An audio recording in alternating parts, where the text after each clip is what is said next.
Good morning out there. Welcome to No Strings Attached Ministries. This is the prayer van. Today is Mother's Day. I'd like to take a few moments to thank all of our mommies out there. You're all very, very wonderful ladies that step up and raise beautiful kids and stick it out and put up with what the world throws at you. But what is a mother? What does it take to be a mother? I've always had very unique views on motherhood. Now, myself, take my mom for instance. I never called her mother because I think she's more than a mother. She's a mommy. And she's someone that lived in my life, that was there for me at any time, day and night, 24 hours a day, 7 days a week. Never had failed me. She was just someone that, she was like my best buddy friend. She would discipline me and taught me manners and taught me how to live my life and how to be disciplined in what I do. But all in all, she taught me how to love. And that's very, very important for any child to be nurtured in such a way. So take the time out of your day today. Call your mommy up and tell her that you really love her. If you'd still have her around, go see her. Give her a big kiss. Let her know just how much she means to you and what she's done for you. And all the ones that's lost their mommies, say a little prayer to her. Go into isolation somewhere for a few hours and sit and reminisce of what she was and who she was, and honor her by your memories. I know mothers have a lot of different things, and this world throws a lot of wrenches at mothers as well. And there's times in our lives as we grow up, we always make mistakes, especially mommies. And I could only imagine the kind of turmoil that they have to go through some days to make the decisions that they make. But my prayer for the world's mommies or the world's women, period, is that they truly consider the role that they're designed and they're built to be. Not just to give it a half thought or a second thought. To really even to understand that no matter how tough things could be, not being able to live with your decisions on motherhood can sometimes come and haunt you many years behind and many years back. I am a Christian man, so yes, I am pro-life. And I have very strong feelings on that. But I do understand that there is times that, abortions and stuff does happen. There is times that miscarriages do happen. The reason that I feel the way I do about life is not as much as that because I'm a Christian. It's because of what me and my wife had to go through to have children. See, we went 7 years trying every day to have children. We got married in hopes to have children. Spent thousands and thousands and thousands of dollars on infertility. And then come to find out, when we finally gave up, we moved off and she found a new doctor, an old time doctor. And we done exploratory surgeries, you name it. We done all the $100 pills, where you're supposed to have litters of kids at one time. We done all of it. And literally spent hundreds of thousands of dollars on trying to have children. It's a shame to see how much money was wasted on that. But this old time country doctor was the one that actually understood it and figured it out. Come to find out, we had what they called the Rh negative her blood was O negative and mine was O positive. And the way that I hear the story from the doctor was that somewhere when we first, got married, we had, she must have had a small, a small miscarriage. Could have been even just right after conception. Could have, and anyway, what happened, her body then had antibodies that turned against me and was able to be almost a perfect birth control. So the old time doctor come in and rolled up her sleeves and asked me, he said, "You got $20?" I said, "Yeah." And he says, "All right, give me $20." So I reached in and I give him $20. Rolled up the shirt, stuck her with a needle, says, "Call me in 30 days."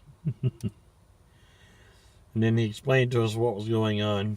And this shot apparently is to prevent her from building antibodies against me, in my blood type. And she was able to conceive and have a beautiful son, and one of the most perfect kids in the world. So when she had her, she had to have after 27 and a half hours of hard labor, they finally ended up having to take her by C-section. And at the time the C-section was over, the doctor asked her, says, "Well, do you all plan on having any more kids?" And she says, "Well, not right away, but maybe in a couple of years." She says, "Fine, I'll just not bother with you." And he told us, whenever you decide to have another child, make sure you come back and get the shot. And sure enough, a couple of years later, we decided we were going to have my daughter, and we were going to try once again. And sure enough, she got a shot. 10 days later, she was pregnant, just like before.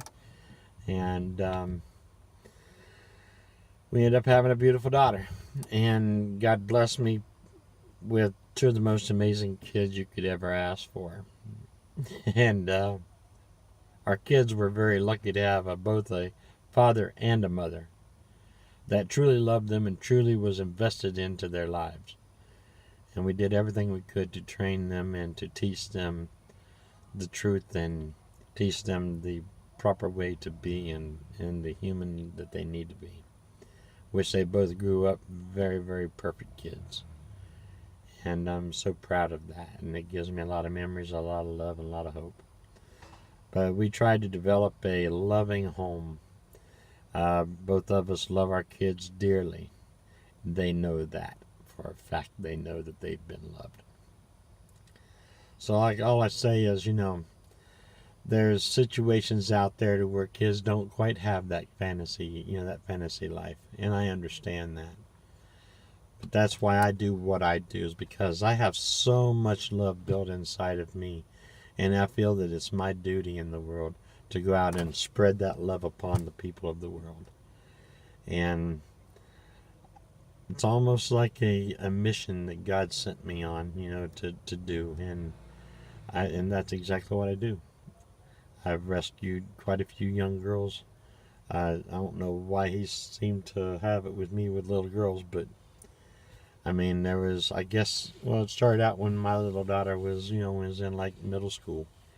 And she would always bring her little friends around, and over the years we had 3 of them that was abused by their fathers, sexually molested, and all kinds of different things was happening to these children. And it made my blood boil. And I stood in with these girls and I told them that I would even adopt them if I had to. Well, by the time my daughter got up into high school, I actually had probably 20 little girls that called me dad and loved me dearly, just like I was their dad. In a way, maybe I was their dad, because I truly cared for them. I truly showed them. I give them the love that they needed and desired and hungered for. And that's what I think we as human beings have to do for our community and our neighbors and our friends. I diligently seek my friends and my family and even multiple strangers. I go out in the road, very often on these journeys, and I'm in search of broken people. And that's exactly what I do, is I go out to, in hopes, find some way to advise, maybe through help, to be able to help put them back on a straight track. There's a lot to my ministry that a lot of people don't quite understand. You know, there is people that do help me along the way, but it's hard for me to work and be out there too. So my business is I do come home. I do have a home. I do have a wife. My wife is a school teacher, so during the school year, honestly, I'm like sitting around twiddling my thumbs. Nothing to do. And so I'll work and work and work in the kind of work that I do. And I'll save up as much as I can, and put a little coffer together of funds. And then I take off on another journey. And I'll stay out there as long as those funds will allow me. And along with some of the generous donations that I've gotten, that extended those journeys quite a bit sometimes. That's how I run and fund my ministry. If you do care to help with that ministry, you can always get me through PayPal. It's under my email, which is mygodsavedme2 at comcast.net. And that's James Daniel, and you can just go through PayPal and you can find me, and you can send a donation that way if you would like. This is just an opportunity for you to help if you would like to see me more out in the field. A lot of people, I tend to navigate around the van community because I see an awful lot out there, and I live the same lifestyle as they do when I'm on the road. And I've been out there months and months at a time, so I understand what it is to live in the van, and I understand all the struggles about it, even being broke in the van, trying to find the showers, all this stuff. A lot of people, they don't realize the challenge it is to be out there. Yes, I'm still lucky enough to have a home and a family, and I'm not forced out. I go out voluntarily, on my own, to be able to minister to others across the country. And just to verify that, everyone seems to always have a hard time. And if they would just watch all the videos all the way through, then they would grasp a hold of what I do. Especially if they look back in the archives of my ministry, videos that I've done. It should be very clear. I mean, I've always been very upfront, honest, and clear of exactly what I do. So, and I've been doing it for quite a many years.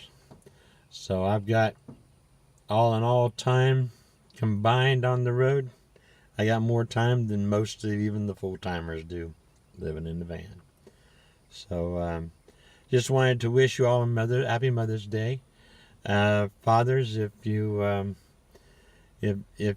are watching this video, go want to step out and go spoil your woman, spoil your mothers, even spoil your daughters, because they truly need that man's influence in their lives. So, y'all have a great Mother's Day, and God bless you all.